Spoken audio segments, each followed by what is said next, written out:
Hello, today we're going to share on the Feast of the Holy Family, and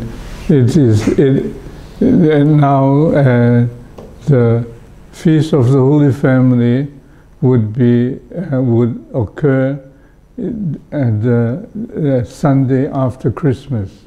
That means within 8 days of the celebration of Christmas, the Sunday that happens within the 8 days octave of the celebration of Christmas.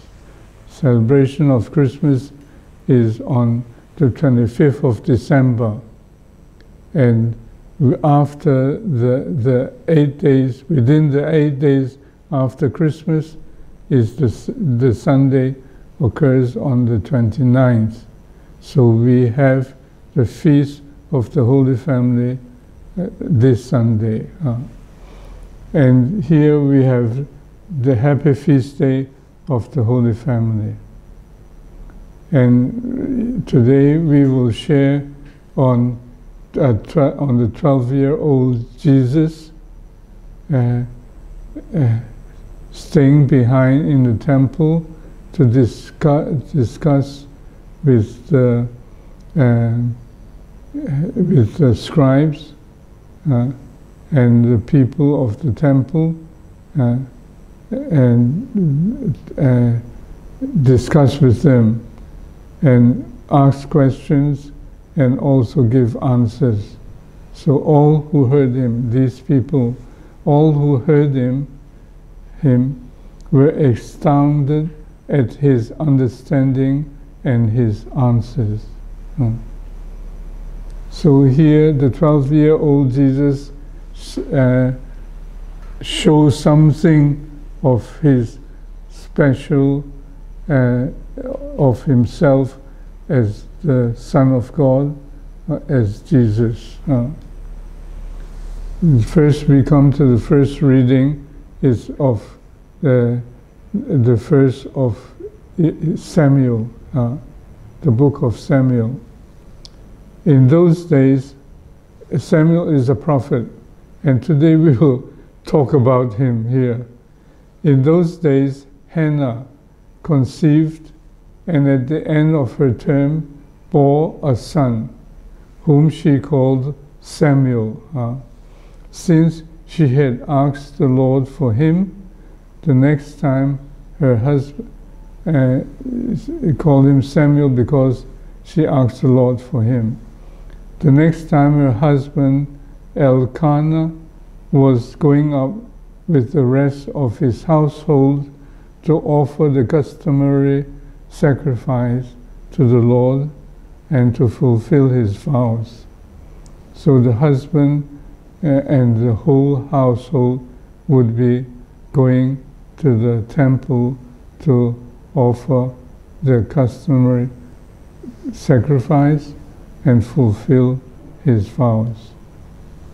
Hannah did not go, explaining to her husband, "Once the child is weaned, I will take him to appear before the Lord, and to remain there forever. I will offer him as a perpetual nazirite." Once Samuel was weaned, Hannah brought him up with her, along with a 3-year-old bull and an ephah of flour and a skin of wine, and presented him, that means Samuel, presented Samuel at the temple of the Lord in Shiloh. After the boy's father had sacrificed the young bull, Hannah, his mother, approached Eli and said, "Pardon, my Lord." That's Eli. "As you live, my Lord, Eli, I am the woman who stood near you here praying to the Lord." She was reminding Eli that when she prayed to the Lord for Samuel, she was beside Eli. So she reminded him of this. I pray for this child, and the Lord granted my request. Now I, in turn, give him to the Lord as long as he lives. So she was offering Samuel to the Lord to stay in the temple. He shall be dedicated to the Lord. Hannah left Samuel there. So she left him at the temple, and he would be dedicated to God at the temple. Now we come to the second reading. And Samuel later grew up and became a very famous prophet, very good prophet. Now we come to the second reading of the first letter of John, of St. John. Beloved, see what love the Father has bestowed on us, that we may be called the children of God. So we are. The reason the world does not know us is that it did not know Him, God. Beloved, we are God's children now. What we shall be has not yet been revealed. So here John was reminding the people, the community, that we are God's children now. We do not know that when it is revealed, we shall be like Him, for we shall see Him as He is. That means when we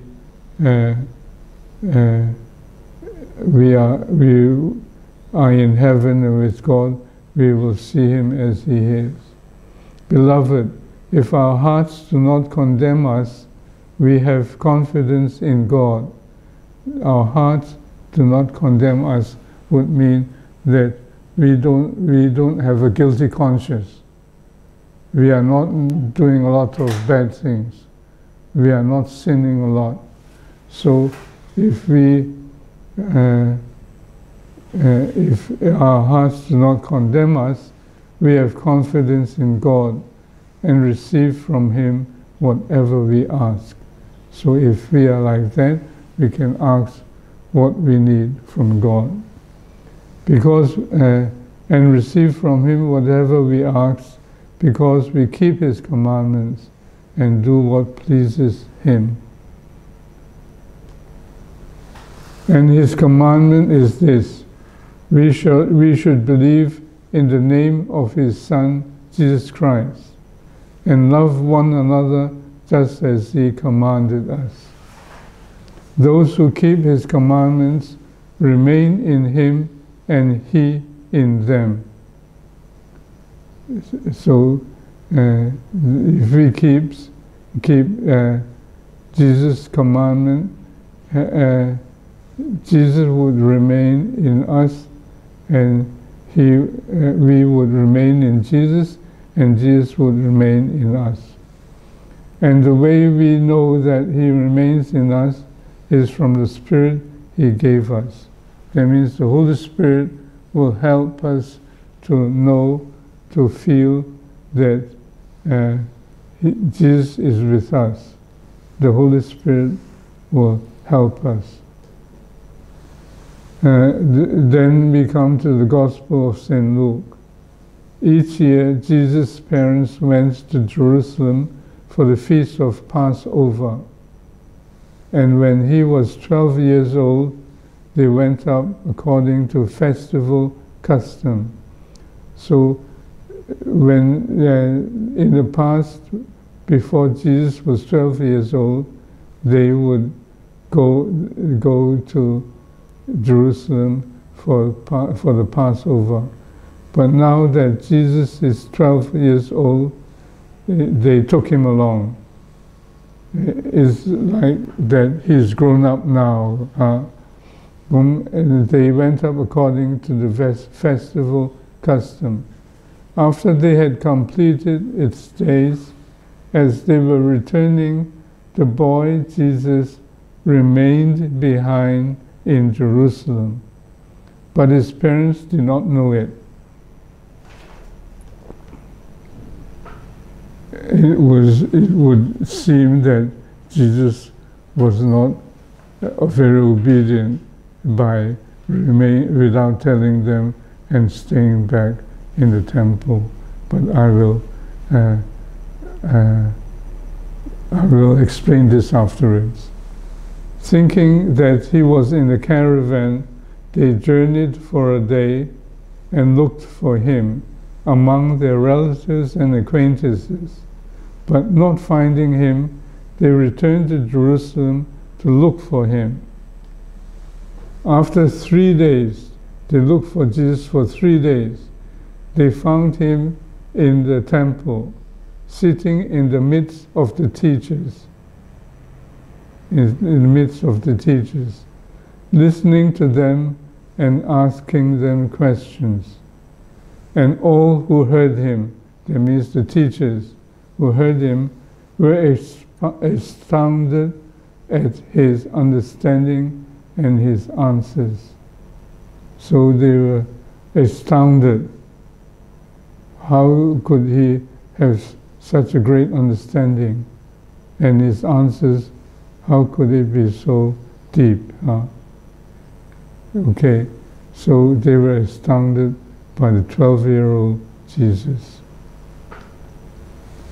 When his parents saw him, they were astonished. And his mother said to him, "Son, why have you done this to us?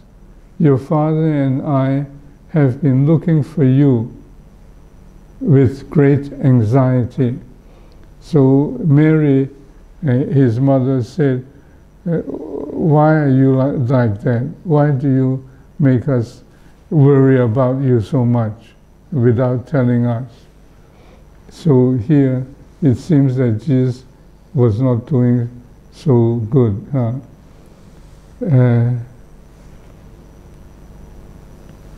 And he said to them, "Why were you looking for me? Did you not know that I must be in my Father's house?" But they did not understand what he said to them. So here Jesus was saying that you should not be asking me such a question, because you should know that I must be in my Father's house. What does that mean?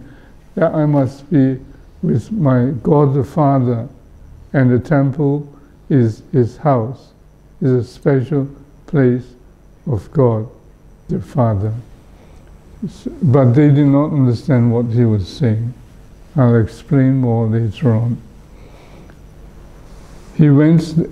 After that, Jesus went down with them and came to Nazareth, their home, and was obedient to them, and his mother kept all these things in her heart.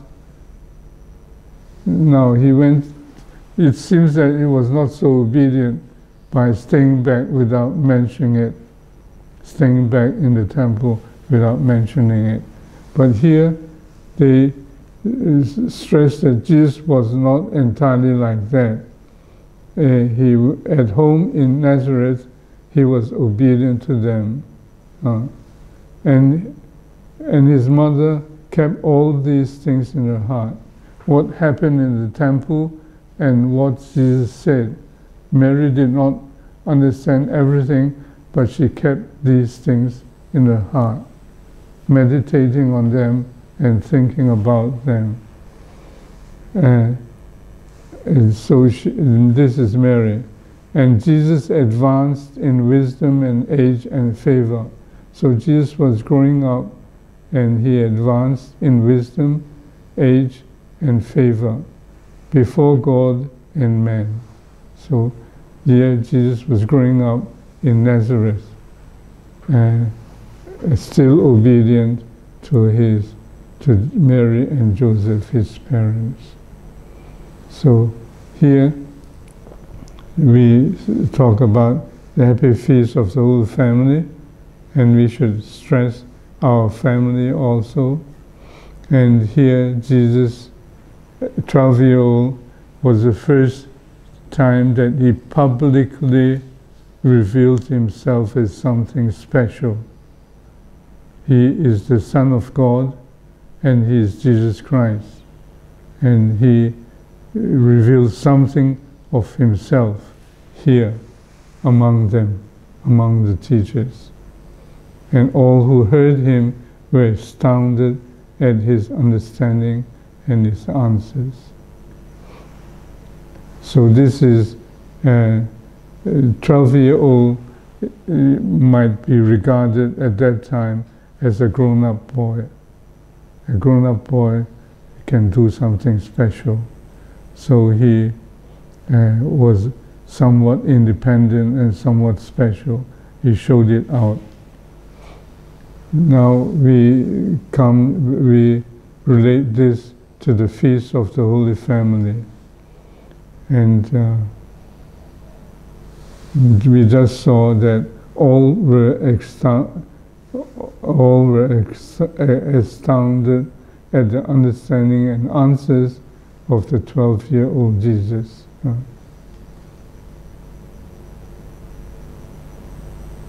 And Jesus mentioned to his parents, to Mary and Joseph, I must be in my Father's house.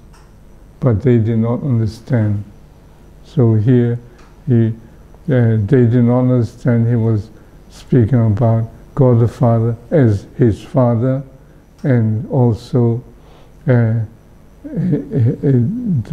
temple at that time was the special place of God the Father.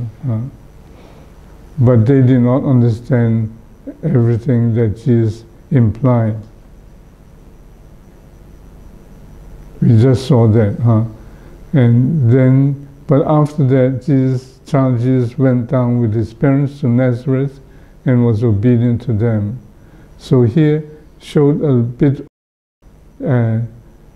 Jesus' independence and growing up, but here it stresses also that Jesus was not a disobedient person, that he was not uncaring about his parents, but he would still be obedient, listen to them, and obey them. So here at home in Nazareth, Jesus continued to be under them and obedient to them and be guided and led by them. So here we see two sides of the situation. Now we come to family members. Our family has would have different roles. The father would have a father's role, the mother would have a mother's role, the son would have a son's role, or daughter would have a daughter's role. So there would be different sides to the members of the family, different roles. But they share a common orientation and goal. And one orientation that we talk about would be salvation of God, salvation brought by Jesus, and the love of one another. Say 2 points that we can mention here. There are many points that we can mention, but here we mention salvation and love of one another. The orientation and goal. And the love, God is love. So we must follow God, to love humans, and love the earth. This would be in a holistic way, looking at the whole, all the things as a whole, looking at God, humans, and the earth, and creation, the earth, or God, creation, and humans. And God, the earth, and humans. Love of God, love of humans, and love of the earth.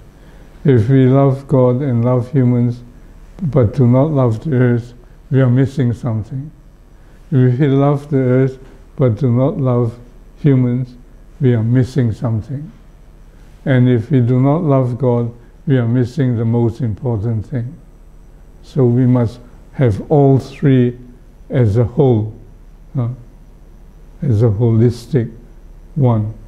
Love of God, love of humans, love of the earth. Remember this. This is very important.